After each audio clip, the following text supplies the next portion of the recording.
सिकड़िया चाही हो।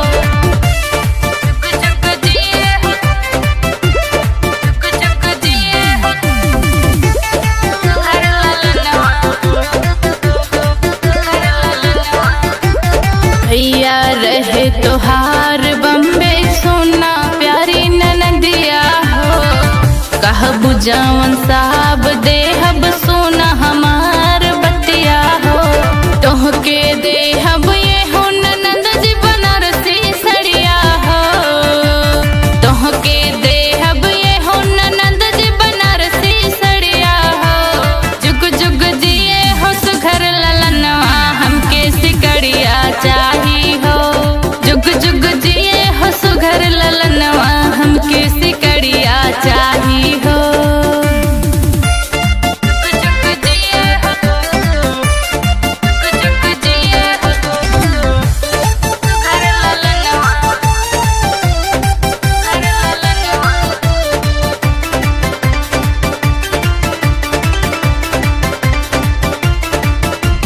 भइल बा सुंदर भतीजा भाभी बनाना कंजूस हो।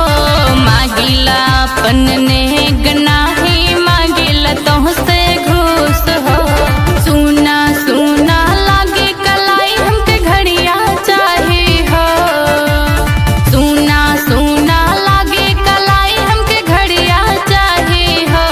जुग जुग जिए हो सुघर ललनवा हमके सिकड़िया चाही हो। जुग जुग जिए हो सुघर ललनवा हमके सिकड़िया चाही हो। जुग जुग जिए हो, जुग जुग जिए हो सुघर ललनवा,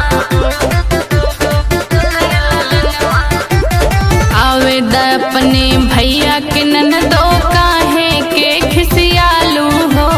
ले ली हुआ अपन नेग इतना काहे के गुस्सालू हो। तोहके देहब एहो ननद जी टाइटन के घड़िया हो। तोहके देहब एहो ननद जी टाइटन के घड़िया हो। जुग जुग जिए हो सुघर ललनवा हमके सिकड़िया चाही हो।